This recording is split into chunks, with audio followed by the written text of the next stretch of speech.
Bonsoir mesdames, bonsoir messieurs. Dites-moi tout de cette nouvelle année. Nous recevons le prophète Joël Francis Tatou, qui est le pasteur responsable de l'église Porte des Cieux.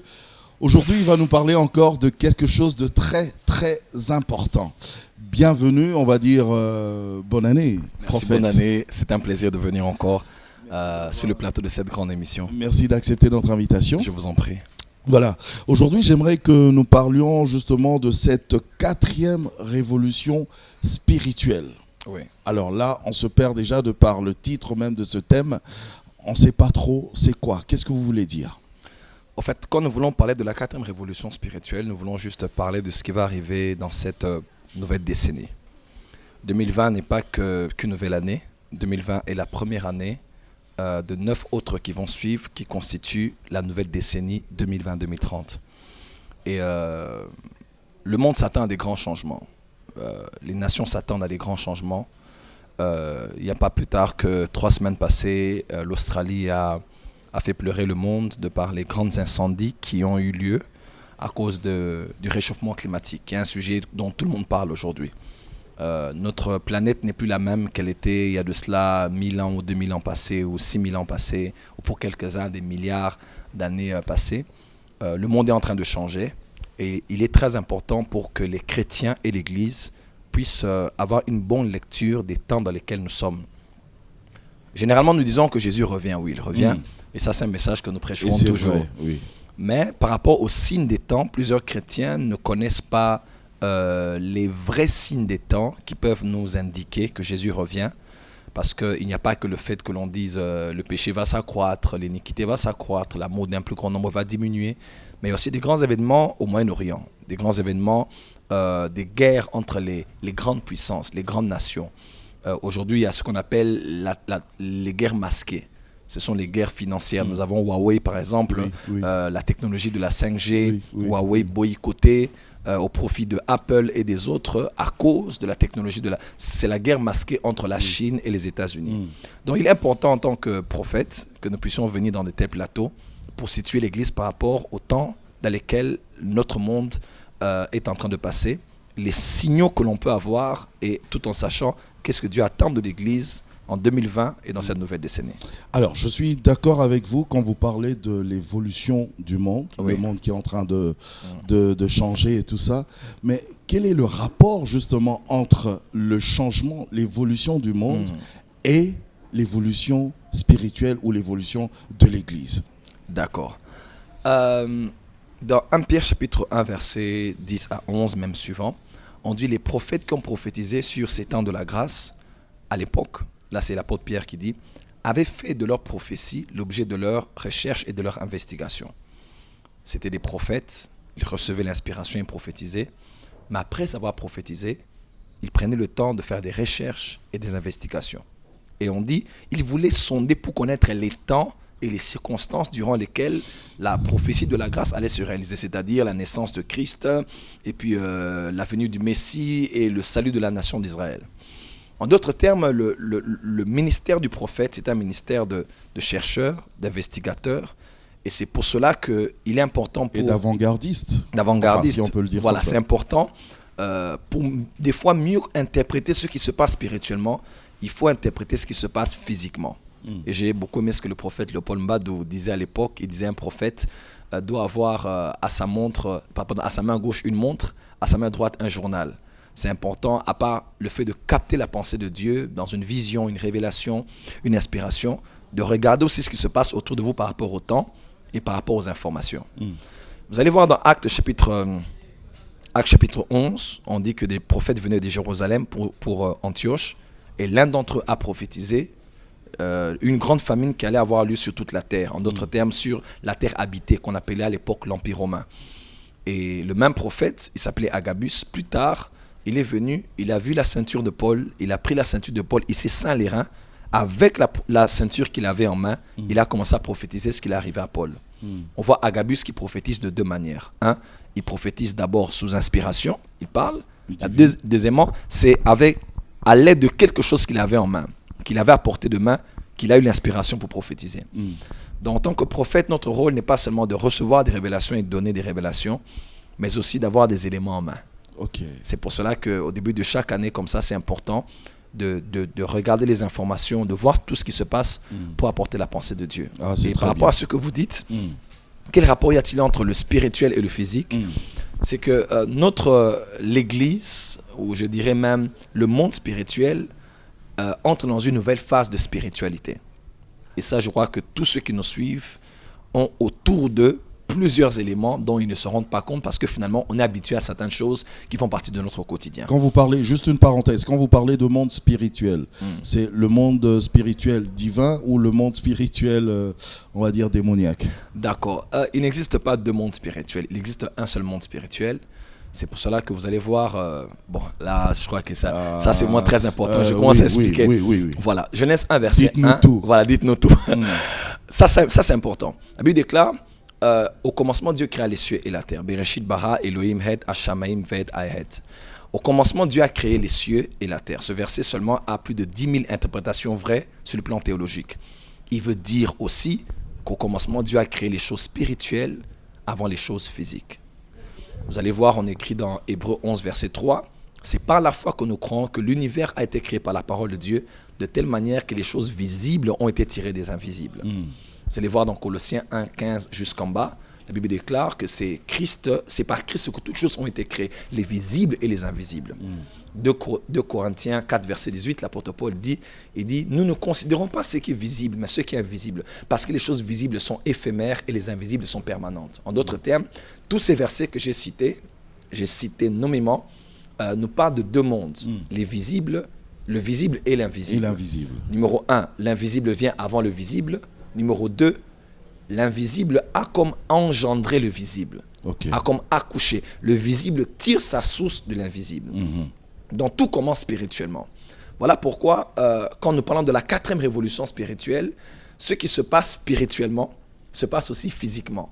Alors, maintenant, dans le spirituel, là, dans ce monde spirituel, il y a le négatif et le positif? Oui, il y a le négatif et le positif. Mais tout dépend de la nature des êtres qui y sont. Parce que vous allez même voir dans Job, on dit que les fils de Dieu se rassemblaient devant Dieu, mais le Satan était entré. Donc c'est le même monde spirituel. Même dans le 2e ciel, vous allez voir Gabriel qui rencontre le prince de Perse et Michael vient aussi. Le monde spirituel est le même, mais ça dépend de la nature des êtres qui s'y retrouvent. On referme la parenthèse. Exactement. Oui, vous parliez de ce monde spirituel qui influence le matériel. Le matériel. Donc, je vais commencer par le matériel, parce que c'est le monde dans lequel nous sommes. C'est que nous avons en main. Ce que nous avons en main, voilà. Les données que nous avons et que nous pouvons rechercher, investir dans pour tirer la pensée de Dieu par rapport à cette époque.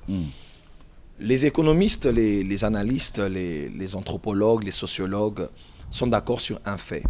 Le monde est en train d'entrer dans ce qu'on appelle la 4e révolution industrielle. Plusieurs gens peuvent taper sur Google, YouTube et voir le monde entre maintenant dans ce qu'on appelle la 4e révolution industrielle. Et elle a été prévue en plein dedans pour 2020-2030. Donc, chaque révolution, juste pour savoir, chaque révolution, à quel âge? 10 ans, 100 ans ça dépend. Pour parler d'une révolution. Voilà, donc ça dépend. Mais ça dépend. Mais là, nous sommes à la 4e révolution industrielle. Oui. Une révolution industrielle, c'est tout simplement un changement radical de ce qui se passe dans la civilisation. Mais les nouvelles découvertes. Voilà, principalement dans le domaine de la science, de la technologie. Et cela est surtout dans le domaine de l'emploi, du travail ou de la production. On a la production, on a la distribution et on a la consommation. Cette nouvelle manière de produire, de distribuer et de consommer change totalement le quotidien des êtres humains. Au début des années 1900, il y avait à peu près plus de 10 millions de chevaux en région parisienne. Mais aujourd'hui, celui qui autrefois nettoyait les chevaux sur lesquels les gens allaient monter, y mettre des chars ou utiliser pour un moyen de transport, aujourd'hui, ce travail n'est plus là. Aujourd'hui, c'est peut-être pompiste, travailler dans une pompe d'essence. Et encore plus loin, ça n'existe même. Les pompistes vont ne plus exister bientôt parce que les gens peuvent eux-mêmes se servir. Et avec les voitures qui n'auront plus besoin de carburant, aujourd'hui, ce sont des batteries parce que les voitures vont être électriques. Donc, vous voyez, la manière même de produire. À chaque révolution, l'emploi change. Habitudes. Voilà. Le monde change. Le monde fait des bons et le quotidien des gens change. Autrefois, je vais d'abord commencer par la première révolution industrielle. Voilà. La première révolution industrielle, c'est la révolution qui a mis en emphase l'ascension ou l'hégémonie de l'Angleterre, du Royaume-Uni. C'était, disons, en mi-18e siècle, début 19e siècle. C'était la première révolution qui a révolutionné le monde, qui a mis l'Angleterre dans sa grande puissance. Elle était déjà celle qui a colonisé les États-Unis d'Amérique. Une grande puissance jusqu'à ce jour. L'Angleterre a toujours la même mise sur tout ce qui se passe dans le domaine bancaire, le domaine spirituel, même sur le domaine, même ici en Afrique. Et il est important de savoir qu'à l'époque de la première révolution industrielle, le monde a changé de la production artisanale à la production industrielle. On a eu maintenant là, on a eu à découvrir l'usage du charbon, de l'acier et même la venue des chemins de fer et des trains. Autrefois, c'était par un cheval, par un chameau, par un âne ou par une autre voie. Mais maintenant, on commence à utiliser pour emmener une marchandise d'un lieu à un autre. Il fallait maintenant passer, ou un transport, il fallait maintenant passer par les chemins de fer, par le train. Cette première révolution industrielle a retiré certaines personnes de la production artisanale vers la production maintenant industrielle. Là, c'était l'Angleterre qui avait l'hégémonie. La deuxième révolution industrielle, c'est la révolution industrielle du 19e siècle. Là, maintenant, c'est avec l'ascension des États-Unis, des USA, avec l'Allemagne. C'est là maintenant qu'on a eu de l'industrie automobile, de l'électricité.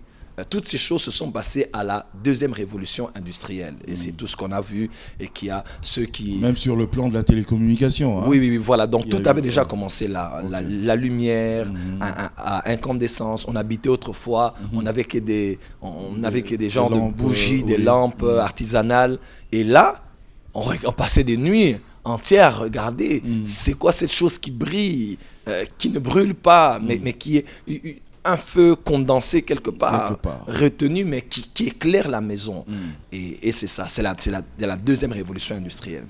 La troisième révolution industrielle, maintenant, est venue au XXe siècle. C'est celle qui a emmené les USA, les États-Unis d'Amérique, avec le Japon en avant.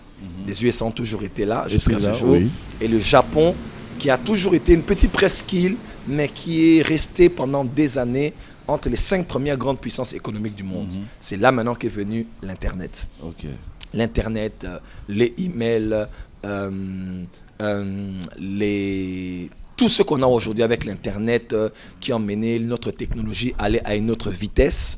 Avec le Japon et les États-Unis, on a les téléphones cellulaires et tout va absolument très vite en cette saison. C'est en cela qu'on parle de la troisième révolution industrielle. C'est la révolution qui a bouleversé notre monde aujourd'hui.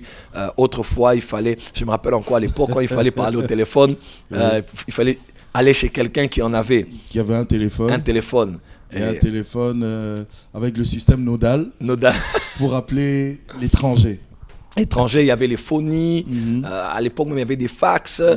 Et quand on a commencé avec les télécels, on a commencé avec les Nokia 3310, on a commencé avec, je pense qu'on peut se rappeler, nous à l'époque quand on a installé le téléphone à la maison, j'ai étudié au Lupiot à l'époque, c'était magique de parler au téléphone avec des amis, quelqu'un sur l'autre, quelqu'un, allô, ça va, tu entends sa voix. Ou bien quand on a commencé avec les BlackBerry, on parlait comme ça avec ceux du Canada, tout ça. C'était tout nouveau pour nous. Mais aujourd'hui, le monde a totalement changé avec la troisième révolution industrielle. Une révolution industrielle n'emmène pas seulement le changement sur le plan de la production, distribution, consommation, mais aussi le mode de vie change. Quand quelqu'un dit maintenant le monde roule à 1000 à l'heure. À 1000 à l'heure. Village mondial, village planétaire, email, un seul clic, ton message est à Benji, ton message est à Singapour, ton message est à Bangkok, juste un message. Aujourd'hui, c'est l'ère de KFC, de McDonald's, tout va vite aujourd'hui. Facebook Live, Twitter. À 1000 à l'heure. À 1000 à l'heure. C'est l'époque des buzz. où tout va vite. On n'a plus besoin de perdre le temps parce que time is money. Et notre monde a comme ça fait des bons à cause de la technologie, de la science sur le plan médical. Autrefois, c'était des gens qui mouraient de certaines maladies, mais aujourd'hui, ils ne meurent plus de cela parce qu'on peut vous donner un cœur artificiel, on peut mettre du fer dans votre corps, on peut vous opérer à temps. Et même sur le plan médical, scientifique, dans tous les domaines. Il y a eu évolution. Voilà, une révolution industrielle fait faire au monde un bond, non seulement sur le plan de l'emploi, du travail, de la productivité, mais aussi notre mot. Aujourd'hui, sans téléphone, on ne sait plus vivre. Et pourtant, autrefois, on n'en avait pas. Et on vivait pourtant. Il n'y avait pas de problème. Voilà, c'est comme ça qu'on parle des révolutions industrielles. Alors, vous avez parlé justement de ce que nous avons, ce que nous vivons, ce que nous voyons, qui nous permet justement d'analyser un petit peu spirituellement, puisque vous êtes prophète, de voir au vu de la parole de Dieu comment ça se passe aussi sur le plan spirituel. J'aime beaucoup. Alors, j'aimerais bien que vous puissiez maintenant nous ouvrir, nous dire tout autour des 4 révolutions spirituelles cette fois-ci. Exactement. Avant de parler de cela, maintenant je parlerai de la 4e révolution industrielle. C'est maintenant celle du 21e siècle, celle de 2020-2030. Et tous disent que ce sera la plus grande, la plus importante, la plus marquante parce que notre monde va radicalement changer. Ils disent que maintenant ce sera l'époque de la nanotechnologie, de séquençage artificiel de l'ADN, de la manipulation génétique, de la nanotechnologie, de la robotisation et de toutes ces choses. C'est là où le monde est en train d'aller aujourd'hui. Et vous allez voir que j'ai souvent dit aux gens... Est-ce que ça ne rejoint pas un petit peu, enfin, je ne sais pas si je vais vite en besogne, mais est-ce que ça ne rejoint pas un petit peu aussi ce que la Bible dit autour du signe, de la marque de la bête qu'on devra porter? Peut-être que c'est... L'homme de Dieu voulait parler justement de la nanotechnologie. Je me réjouis que vous puissiez connaître autant la Bible. Nous avions des cimes, des micro-cimes. Maintenant, ce sont des nano-cimes. Donc, nano, c'est beaucoup plus petit. Vous allez voir ça dans les films comme G.I. Joe. On parlait de la nanotechnologie. Vous allez voir ça dans les Avengers. La dernière armure de Iron Man, il a parlé de la nanotechnologie. Elle est de très loin comparée à celle qu'il avait produite lors du premier Iron Man. Et pourquoi croire que ces réalisateurs sont peut-être des prophètes Exactement, aussi, je l'ai toujours dit, Dieu est grand mais l'homme blanc n'est pas petit.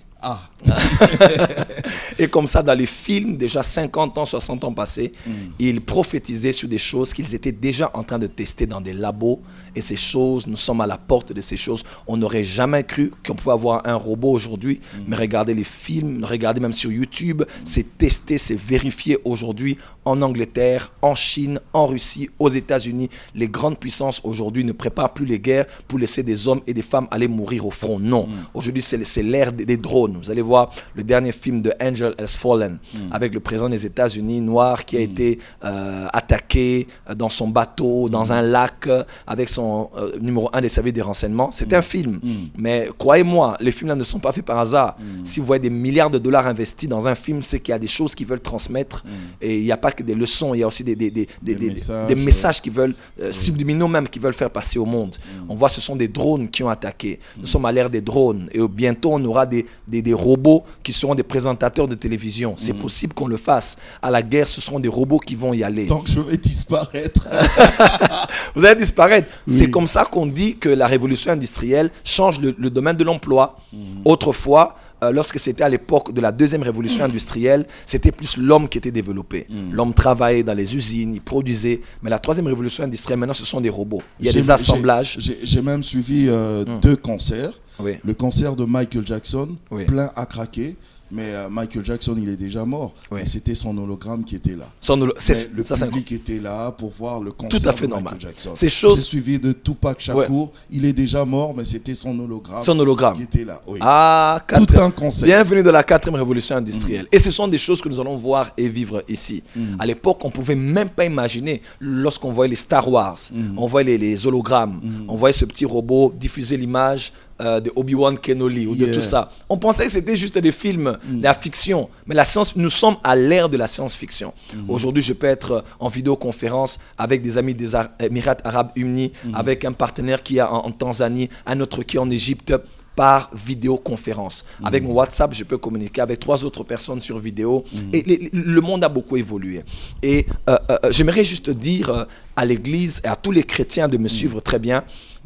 Et si nous étions l'accomplissement de la parole de Daniel? Daniel a parlé du rêve de ce roi.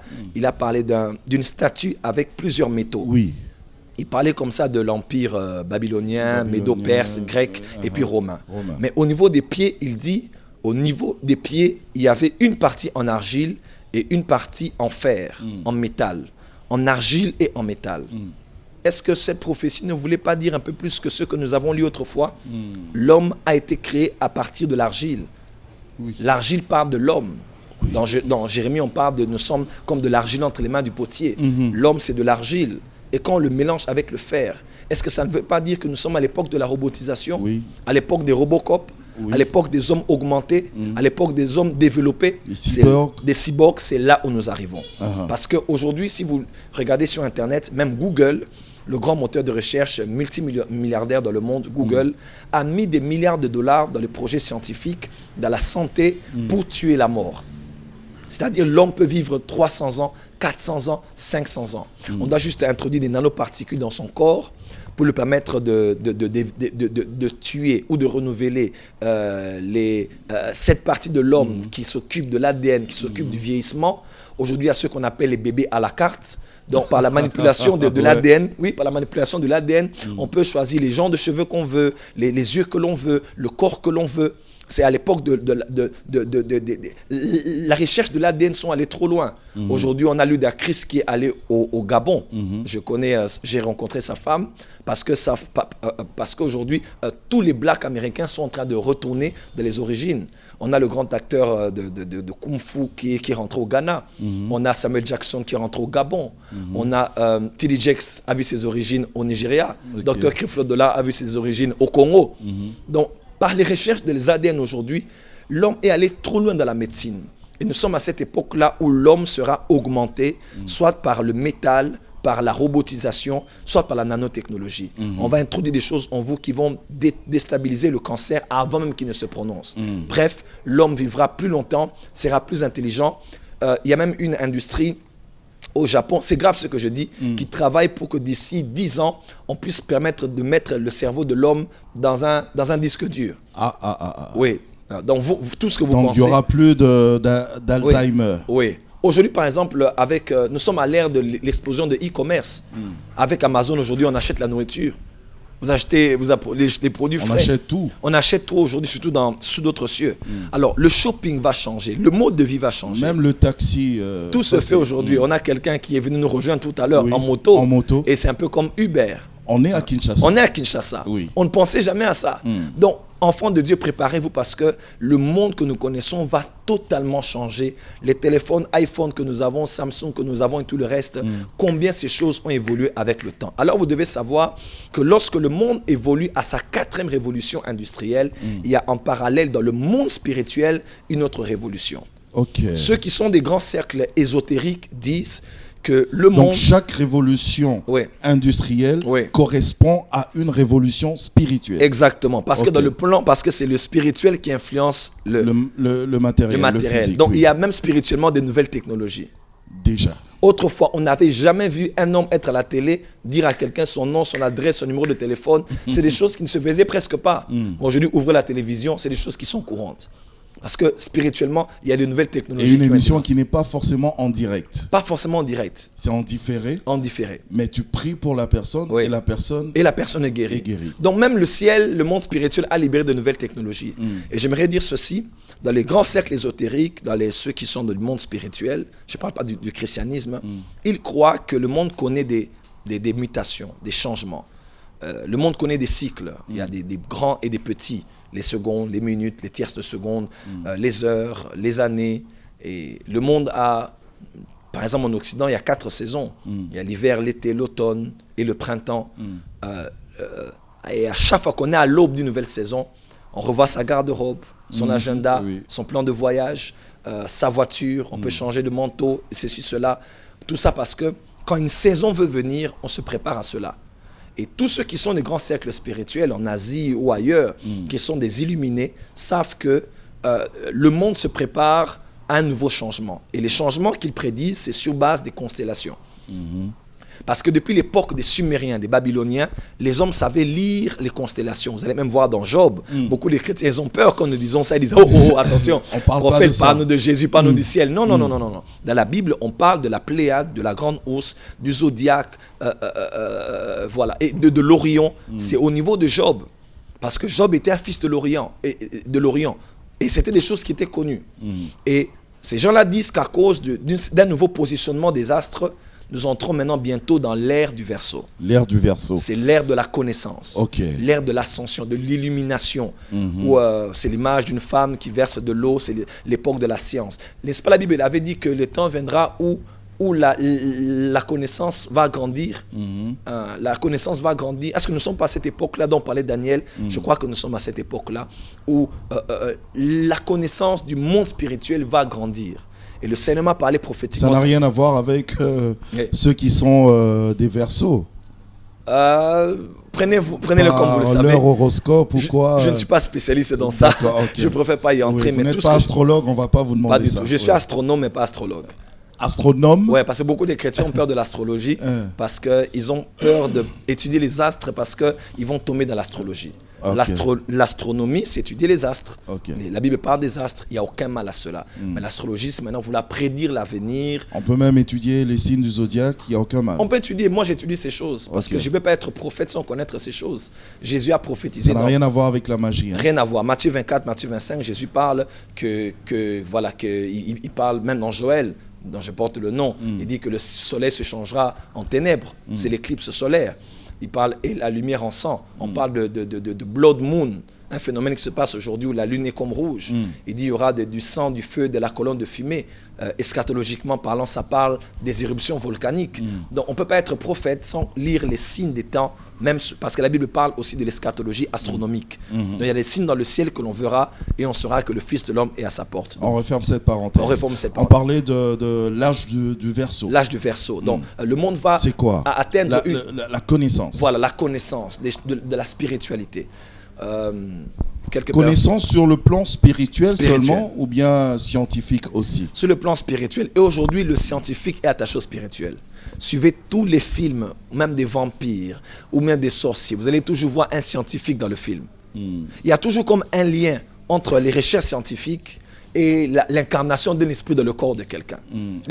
Est-ce que l'âge du Verseau fait partie justement de cette 4e révolution spirituelle? Exactement. C'est et le spirituel et le physique. Et le physique, ok. Parce que la plupart de ceux qui travaillent, vous allez voir par exemple, j'aimerais vous choquer, il y a un endroit dans la frontière de la France et de la Suisse qui s'appelle CERN. Dans cet endroit-là, on travaille pour établir la vitesse de la lumière afin d'ouvrir une porte, un vortex avec un autre monde. Tapez sur Internet, c'est des choses qui existent. Mais là se trouve une grande statue de la déesse Shiva, la déesse de la mort. De la mort, de la vie et de la nouvelle création. Pourquoi est-ce que le jour où on a fait l'inauguration de ce lieu, où on a mis tous les top numéro 1 scientifiques du monde, on a dû faire des incantations, faire des prières, faire des cultes. Parce qu'il y a un lien entre le spirituel et les technologiques aujourd'hui. Et c'est pour ça qu'on prépare donc, la marque de la bête. La téléportation, c'est des choses qui vont à la fois scientifique et spirituelle. Toutes ces choses-là, mes frères et sœurs... on va pas parler de ça aujourd'hui. Voilà, donc ça c'est dans le monde ésotérique. Mais maintenant dans le monde chrétien, on ne peut pas avoir un monde qui est si développé, les illuminés si développés, mais les chrétiens toujours au niveau où ils ont toujours été. Buvant toujours du lait, mangeant toujours la nourriture des bébés. Plusieurs d'ailleurs, quand nous parlons de tels sujets, ils vont vous dire non, prophète, parlez de Jésus, parlez du ciel, parlez de l'enlèvement. C'est ce que j'allais vous dire d'ailleurs. Oui, parce que l'évangile est simple. Jésus. Voilà, l'évangile est simple. Non, le message reste le même, mais il doit être contextualisé. Nous sommes à l'époque de Mark Zuckerberg, de Twitter, d'Instagram. On ne peut plus parler de l'évangile comme à l'époque de Luther ou de Wesley. Et notre rôle en tant que prophète, c'est de situer l'église par rapport au temps dans lequel nous sommes, là où nous allons et ce que Dieu attend de nous. J'aimerais dire à l'église, nous entrons maintenant dans la 4e phase de la révolution spirituelle de l'église. Alors, si on parlait d'abord de ces 4 phases, de ces 3 précédentes. De ces 3 précédentes, voilà. Voilà. Oui, oui. La première révolution C'est spirituelle. la soif que j'avais depuis le début. Il fallait planter le décor. La première révolution spirituelle, c'est la révolution. Bon, vous savez, Jésus est né à l'an 0. Il est d'ailleurs la référence du temps. Même les athées disent avant Jésus-Christ et après, Jésus-Christ. Jésus-Christ est né en l'an 0. Il est mort en l'an 30 à peu près. Et l'Église est née en l'an 30. 200 ans après, Constantin est né. 300 ans après, l'Église catholique, l'Église chrétienne est devenue une religion d'État, l'Église catholique romaine. 1000 ans après la naissance de Jésus, l'islam est né. 1500 ans après, il y a eu la première réforme protestante. La première révolution spirituelle, c'est celle qui s'est passée en l'an 30, le jour de la Pentecôte. En ce jour-là, le Saint-Esprit est venu officiellement sur la terre pour diriger les choses alors que Jésus est à la droite du Père et qu'il prépare pour nous une place afin que là où il est, que nous y soyons aussi. Cette révolution spirituelle a amené l'Église à pouvoir toucher les nations. Il n'avait pas Internet, Facebook, mais avec Paul, Pierre et tous les restes, même... C'était la première révolution. Spirituelle. Elle a connu un déclin lorsque maintenant, par le catholicisme, les choses ont été changées. On ne parle plus des dons spirituels, plus des 5 ministères. Il y a eu mélange entre l'Église et l'État. Il y a eu les indulgences que plus tard les réformateurs ont eu à pouvoir dénoncer avec Martin Luther, John Hus, Wesley, tous les autres. Et en 1500, donc c'est-à-dire 500 ans passés, 1500 ans, on a eu la deuxième révolution spirituelle. Les réformateurs sont venus. Ils ont dit non au système religieux. Ils ont dit non, non, non. Le salut, c'est par la grâce. Ce n'est pas par les œuvres. Ce n'est pas si tu payes que quelqu'un ira au purgatoire, même s'il est mort dans le péché. Le salut n'est pas dans les œuvres. Ce n'est pas dans le baptême. Ils ont dit non au pédobaptême, baptême des enfants, aux adorations des saints. Ils ont dit non, non, non, non. On revient à Jésus. Là, je parle de l'histoire par rapport à l'évolution de l'histoire, de ce que les protestants ont protesté. Et la troisième révolution spirituelle, c'est celle qui est venue lors du grand réveil d'Azusa Street. 1903, 1906, 1905, il y a eu un grand réveil aux États-Unis sur une rue qu'on appelait Azusa. Azusa Street, le réveil est tombé, ils ont prié et jeûné, cherché Dieu pendant 3 ans, les cultes ne se sont jamais arrêtés. Et c'est là même qu'a commencé le mouvement de ce qu'on appelle les pentecôtistes, ou bien les assemblées de Dieu. God Assembly. C'est là que le grand mouvement de réveil est venu et aujourd'hui le monde entier est touché. Aux États-Unis aujourd'hui, les évangéliques sont en grand nombre dans le monde entier. TV5 on a parlé, France 24 on a parlé, les recherches se font. C'est quoi cette nouvelle tendance de spiritualité chrétienne qui font que les gens parlent en langue, baptisés de l'esprit, de guérison. Et la troisième révolution a amené beaucoup d'autres dénominations, mais seulement les choses ont évolué largement, plus largement qu'à l'époque de la première révolution spirituelle, à cette époque-là. Et maintenant, nous sommes à l'aube, nous sommes à la fin de cette révolution spirituelle. Nous allons maintenant à la 4e révolution spirituelle. J'aimerais expliquer quelque chose en tirant l'exemple de la marche d'Élie et d'Élisée. Élie et Élisée ont fait 4 lieux. Le premier lieu s'appelait Gilgal, le deuxième lieu s'appelait Bethel, le troisième lieu s'appelait Jéricho, le 4e lieu s'appelait Jourdain. L'enfant connaît 4 phases. La phase de l'enfance, de la jeunesse, de l'âge mûr et de la vieillesse. Et l'Église est en train de quitter la première phase pour la deuxième pour la troisième. Et maintenant, nous allons à l'âge de la vieillesse. Voilà pourquoi autour du trône de Dieu, il n'y a pas 24 jeunes, mais il y a 24 vieillards. Parce que là, on parle maintenant de la maturité, de la maturation, de l'époque où on atteint maintenant la stature parfaite de Christ. Tonton Jaco, là où nous allons maintenant, c'est là où celui qui a écrit Hébreu a dit dans Hébreu 6, Hébreu 5, Hébreu 6, il dit « Vous qui devriez déjà être des maîtres, mais vous avez encore besoin qu'on vous parle des choses élémentaires. Vous devriez avancer dans la nourriture solide, mais vous avez encore besoin du lait. » Et dans le chapitre 6, verset 1, il dit « Bon, je vous parle un peu du lait, qui sont les fondements de la vie chrétienne. Renoncement aux œuvres mortes, c'est-à-dire sanctification, repentance, doctrine des baptêmes, des impositions des mains. » Il dit toutes ces choses-là, c'est ce que je veux faire si j'ai le temps, mais vous êtes devenus là à comprendre. Et pourtant, ce sont des choses basiques. Prophète Joël Francis Tatou, la repentance, c'est un message basique. Oui, c'est un message basique. Hébreu 5, vers la fin, Hébreu 6, Ce sont les choses fondamentales. Je ne dis pas qu'elles ne sont pas importantes. Elles sont des fondations. Mais la base, mais on n'habite pas dans une fondation. Il faut élever des murs, la toiture, habiter, décorer. Il faut construire. Tant qu'on passera le temps sur le péché et les renoncements, quand est-ce qu'on parlera de comment pénétrer le monde de la science? Comment gagner des professeurs d'université qui sont des occultistes? Comment mener des chrétiens dans le monde politique afin de réformer le système de l'éducation par les valeurs de la Bible? Est-ce que ça, c'est notre problème? C'est notre problème parce que nous sommes le sel de la terre et la lumière du monde. Ok. Voilà, c'est pour cela que nous parlons maintenant de la 4e révolution spirituelle. Parce que le monde évolue. Aujourd'hui, si quelqu'un était à l'époque de la 1re révolution industrielle, on le disait aujourd'hui qu'elle allait avoir un téléphone, j'allais parler avec quelqu'un voir mes enfants qui sont à Dubaï. On n'allait jamais croire en ça. De la même manière, là où nous allons, nous n'avons aucune idée de là où le monde va aujourd'hui. Regardez Netflix aujourd'hui. 3 sur 4 des films parlent de la magie, de la sorcellerie. On ne peut plus laisser le christianisme au niveau de prêcher la morale. Beaucoup de pasteurs prêchent le management, le marketing, le développement personnel, ton potentiel. Tu es capable, tu es capable, tu es capable. Et je mets en garde les chrétiens sur un livre qui s'appelle Le Secret.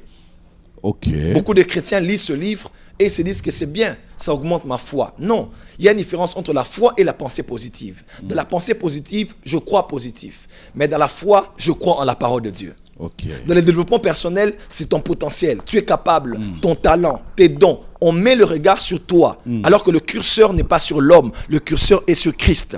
Dans le christianisme, on ne dit pas « je suis capable ». Dans le christianisme, on dit « je puis tout par celui qui me fortifie ». Ok. Le développement personnel, c'est de l'humanisme. Et beaucoup de pasteurs prêchent l'humanisme. Ton potentiel, ton don, ton but, ta destinée, c'est bien. Mais dans le christianisme, on dit nous avons été prédestinés en Christ. Là où nous allons maintenant, nous allons dans le christocentrisme. L'homme meurt. Mais maintenant, nous atteignons la stature parfaite de Christ. Christ n'est pas Jésus. Ok. Vous dites que Jésus, c'est le Christ, mais Christ n'est pas toujours Jésus. Qu'est-ce qu'on doit comprendre? On doit comprendre seulement tout simplement. Dans le Nouveau Testament, vous allez voir, dans les épîtres surtout, Jésus et Christ sont des fois interchangeables. À la place de Jésus, on dit Christ, Christ, on dit Jésus. Mais souvent, Paul parle plus de Christ même que de Jésus. Il faut dire Jésus-Christ, il faut dire Christ, il faut dire Jésus. Pourquoi cela? Pas juste que c'est interchangeable, mais c'est aussi l'emphase qu'il voulait mettre sur certaines choses. Vous devez déjà savoir que Jésus est l'homme qui est né, l'homme de Galilée. Vous allez voir dans 1 Timothée 2, on dit qu'il y a un seul médiateur entre Dieu et les hommes, c'est Jésus l'homme. On dit Jésus l'homme, parce qu'au ciel, ce n'est pas Christ qui est au ciel, mais c'est Jésus qui est au ciel. Je m'explique. Jésus est l'homme qui est né, l'homme parfait, qui a vécu sans faille, sans péché, parce qu'il était 100% homme et 100% Dieu. Celui qui était dans le ventre de Marie. Dans le ventre de Marie, c'était Jésus. Et Christ, c'était le divin en lui. Parce que Jésus est 100%, Jésus-Christ est 100% homme, 100% Dieu. Le 100% homme, c'est Jésus. Le 100% Dieu, c'est Christ. C'est Christ. Et Christ n'est pas le post-nom de Jésus.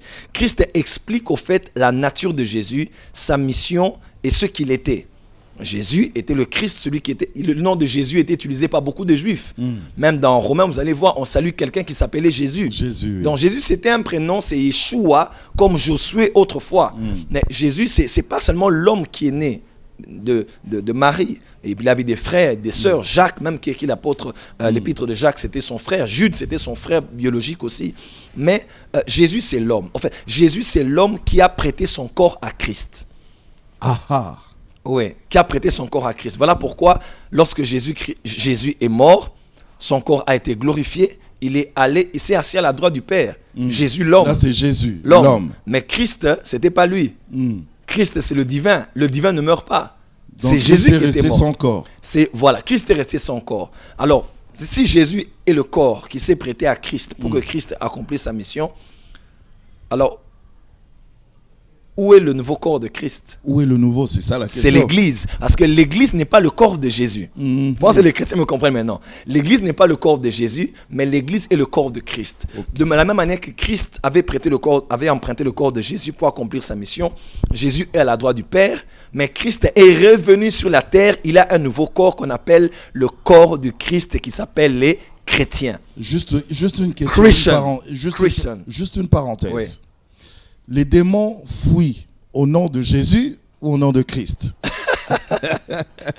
Jésus Jésus, après la résurrection, on dit, il a reçu le nom qui est élevé au-dessus de tous les noms, afin qu'au nom de Jésus, tout genou fléchisse. Ce n'est plus le Jésus ordinaire comme tous les autres on parle prénoms. du Jésus de la résurrection maintenant. Okay. Le Jésus maintenant qui est mort, qui est ressuscité, son sang a coulé, il nous a tous rachetés. Le nom de Jésus est devenu le nom le plus puissant du monde devant lequel tous genoux vont fléchir dans les cieux, sur la terre et sous la terre. Okay. Une question, Jésus chassait les démons au nom de qui?